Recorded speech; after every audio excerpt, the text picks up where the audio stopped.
निसर्गाच्या पोटी एक माणूस जन्माला आला. बघता बघता त्याने जगाला एक वेगळी वाट दिली. अस्तव्यस्त पसारा त्याने नीट घडी घालून ठेवला. स्वतःचे नंतर केले विचार त्याने इतरांचे आधी.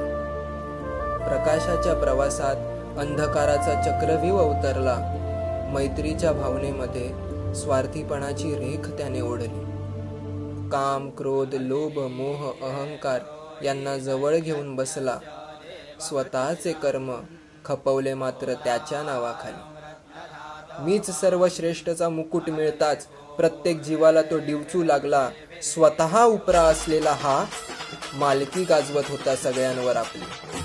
निर्मात्याचं रूपांतर विध्वंसकामध्ये होताच कळून गेलं निसर्गाला. निर्मात्याचं रूपांतर विध्वंसकामध्ये होताच कळून गेलं निसर्गाला. माणसाचा मुखवटा घालून विकृती जन्माला आली होती त्याच्या पुढे.